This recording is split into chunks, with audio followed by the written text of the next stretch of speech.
ओम श्री परमात्मने नमः। अध्याय 12 श्लोक 17 भावार्थ। यो न हृष्यति न द्वेष्टि न शोचति न कांक्षति शुभाशुभ परित्यागी भक्तिमान्यस्य मे प्रियः। जो कधी हर्षित होत नाही, द्वेष करीत नाही, शोक करीत नाही, कामना ठेवीत नाही आणि ज्याने शुभाशुभ कर्माविषयी राग द्वेषाचा त्याग केला आहे, तो भक्तिमान मनुष्य मला प्रिय आहे। यो न हृष्यति न द्वेष्टि न शोचति न कांक्षति। मुख्य विकार 4 आहेत। एक आसक्ती अर्थात राग, दुसरा द्वेष, तिसरा हर्ष आणि चौथा शोक। सिद्ध भक्तात हे 4ही विकार नसतात। त्याचा असा अनुभव असतो की संसाराचा प्रत्येक क्षणाला वियोग होत आहे आणि भगवंताशी कधी वियोग होतच नाही। संसाराशी कधी संयोग नव्हता आणि राहणार नाही आणि राहूही शकत नाही। म्हणून संसाराची कोणती स्वतंत्र सत्ता नसते। या वास्तविकतेचा अनुभव करून घेतल्यावर जडतेचा कोणताही संबंध न राहिल्याने भक्ताचा केवळ भगवंताशी आपला नित्यसिद्ध संबंधाचा अनुभव अटळ रूपाने राहतो। यामुळे त्याचे अंतःकरण राग द्वेषादी विकारापासून संपूर्णपणे मुक्त होते। भगवंताचा साक्षात्कार झाला असता हे विकार संपूर्णपणे समाप्त होतात। साधनावस्थेतही साधक जसजसा साधनेत प्रगती करतो तसतसे त्याच्यातील राग द्वेषादी विकार कमी होत जातात। जे कमी होणारे असते ते समाप्तही होत असते। म्हणून साधनावस्थेतच जर विकार कमी होऊ लागतात तर सहजच हे अनुमान केले जाऊ शकते की सिद्ध अवस्थेत भक्ताचे ठिकाणी हे विकार राहत नाहीत, पूर्णपणे समाप्त होतात। हर्ष आणि शोक दोन्ही राग द्वेषाचे परिणाम आहेत। ज्याच्याविषयी आसक्ती असते त्याच्या संयोगाने आणि ज्याच्याविषयी द्वेष असतो त्याच्या वियोगाने हर्ष होत असतो।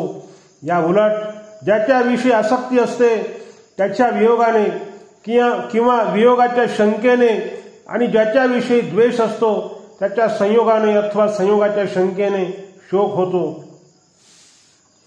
सिद्ध भक्ताच्या ठिकाणी राग द्वेषाचा अत्यंत अभाव असल्या कारणाने एक साम्यावस्था आपोआप निरंतर राहत असते।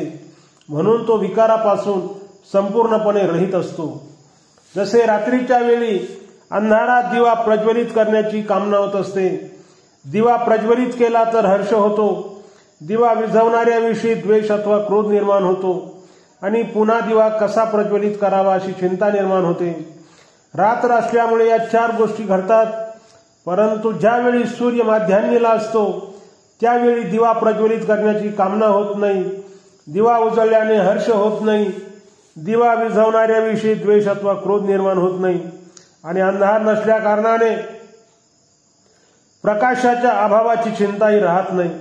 त्याचप्रमाणे भगवंताशी विमुख आणि संसाराशी सम्मुख झाल्याने शरीर निर्वाह आणि सुख यासाठी अनुकूल पदार्थ, परिस्थिती इत्यादी मिळण्याची कामना होत असते। यांच्या मिळण्याने हर्ष होतो। यांच्या प्राप्तीत बाधा आणणाऱ्याविषयी द्वेष अथवा क्रोध निर्माण होतो आणि हे जर मिळाले नाहीत तर कसे मिळतील अशी चिंता निर्माण होते। परंतु ज्याला माध्यान्नीच्या सूर्याप्रमाणे भगवत प्राप्ती झालेली आहे त्याचे ठिकाणी हे विकार कधीही नसतात। तो पूर्ण काम होत असतो। म्हणून त्याला संसाराची कोणती आवश्यकता राहत नसते। शुभाशुभ परित्यागी ममता, आसक्ती आणि फलेच्छा रहित होऊनच शुभ कर्म केल्यामुळे भक्ताची कर्म अकर्म होतात। म्हणून भक्ताला शुभ कर्मांचाही त्यागी म्हटले गेले आहे। राग द्वेषाचा संपूर्ण अभाव झाल्या कारणाने त्याचेकडून अशुभ कर्म होतच नाहीत। अशुभ कर्म होण्यात कामना, ममता, आसक्तीच प्रधान कारण असते आणि भक्तात यांचा संपूर्णपणे अभाव असतो। म्हणून त्याला अशुभ कर्मांचाही त्यागी म्हटले गेले आहे। भक्त शुभ कर्माची तर आसक्ती ठेवत नाही आणि अशुभ कर्मांचा द्वेष करत नाही। त्याचेकडून स्वाभाविक शास्त्रविहित शुभ कर्माचे आचरण आणि अशुभ निषिद्ध तसेच काम्य कर्माचा त्याग होत असतो। राग द्वेषपूर्वक नव्हे राग द्वेषाचा संपूर्णपणे त्याग करणाराच खरा त्यागी आहे. मनुष्याला कर्म बंधनकारक नसतात, तर कर्माविषयी असलेले राग द्वेष बंधनकारक असतात. भक्ताचे संपूर्ण कर्म राग द्वेष रहित होत असतात, म्हणून तो शुभाशुभ संपूर्ण कर्मांचा परित्यागी आहे. शुभाशुभ परित्यागी या पदाचा अर्थ शुभ आणि अशुभ कर्मांच्या फलाचा त्यागी असाही घेतला जाऊ शकतो. परंतु याच श्लोकाच्या पूर्वार्धात आलेल्या न हृष्यती न द्वेष्टी न शोचती न कांक्षती पदांचा संबंधही शुभ अनुकूल आणि अशुभ प्रतिकूल कर्मफलाच्या त्यागाशीच आहे.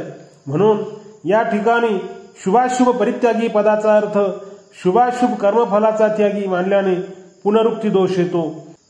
या पदाचा अर्थ शुभ आणि अशुभ कर्माविषयी रागद्वेषाचा त्यागी असाच मानला पाहिजे. भक्तिमान्य समे प्रिय. भक्ताची भगवंताविषयी अत्याधिक प्रियता असते. त्याच्याकडून आपोआप स्वाभाविक भगवंताचे चिंतन स्मरण भजन होत राहते. अशा भक्ताला या ठिकाणी भक्तिमान म्हटले गेले आहे. भक्ताचे भगवंताच्या ठिकाणी अनन्य प्रेम असते, म्हणून तो भगवंताला प्रिय होत असतो. ओम